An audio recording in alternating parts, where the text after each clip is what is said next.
And like I said, we had these buttons all along, but somehow they were always ignored, right? So there are these two buttons that you see on the right, right?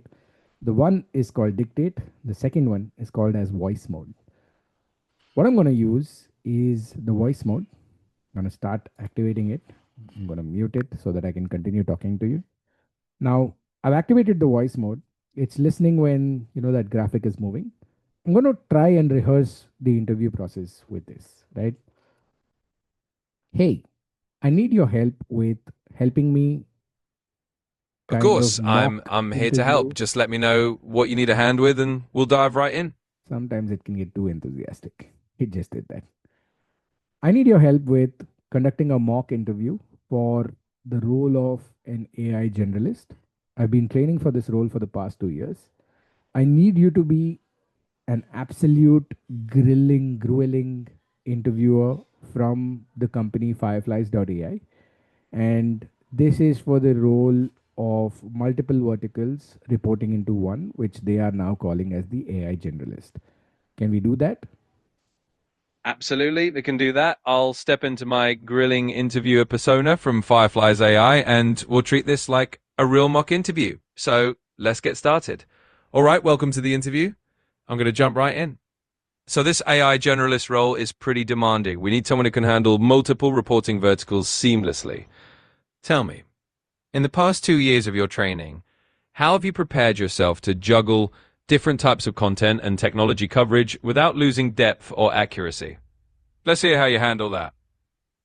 All right. So I've always been a generalist. Now, and a layer of AI is added on top of everything. I've been a marketer, I've been a product guy, I've been someone who spent a lot of time in operations and support and finance as well. So having a basic sense of all of these verticals has helped me compound my skills really quickly. In terms of the depth and the coverage that I have AI research agents that help me get my daily briefing of what's happening in the space. I also have AI task automation agents that take care of the mundane stuff like attending meetings or managing calendars or managing tasks for me. That allows me to kind of zoom out and be strategic in my approach. I hope that answers.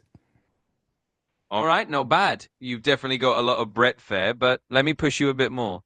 As an AI generalist at Fireflies AI, we don't just want someone who can delegate tasks to AI agents. We want someone who can handle high pressure, real time reporting scenarios where you can't rely on automation alone. So tell me about a time when things went completely off script. No AI tool could help you, and you had to rely purely on your own judgment. How did you navigate that?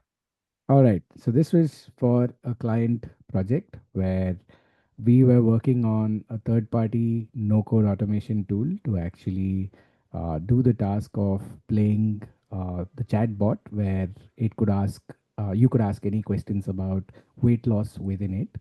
But on the day of launch the third party tool had crashed, and we had 6 hours from launch before this was happening. So I quickly got together with the founder and brought in an engineering consultant to find out how we can deploy the absolute MVP version of this without dependence on third party tools. And we quickly figured out that we could do this with Gemini's new RAG tool.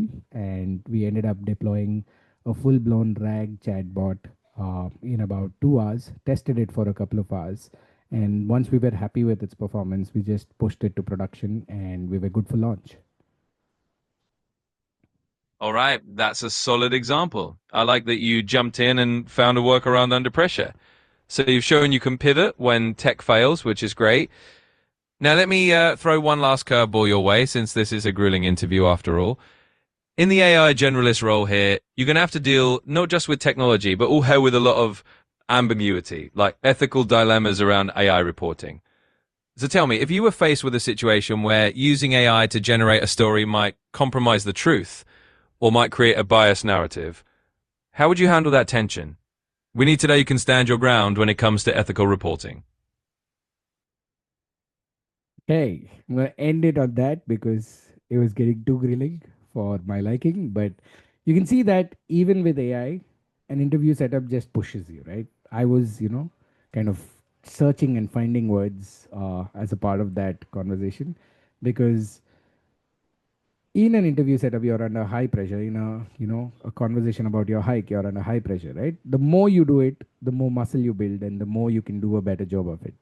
The lovely part of this is you have the entire transcript ready for you to kind of go ahead and use this, and you can basically start reviewing where you went well and where you kind of could have done better, where did you fail miserably, right? In fact, you can just ask, give me the places where I aced this, where I thought I was okay, neutral, whereas places where I sucked, right?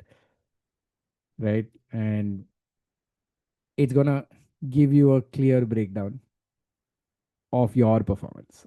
Pretty insane, right? So that entire transcript is also a chattable interface. So amazing, right? It gives you, like, at my level it says I'm at a 6.5 on 10, so I know that I have to kind of upskill from here, or I have to figure out what else. I didn't answer the ethical reasoning question, so I didn't like that, so it gave me a 4 on 10. So there you go. You can go ahead and prepare for the best of interviews, for the best toughest of conversations, for you want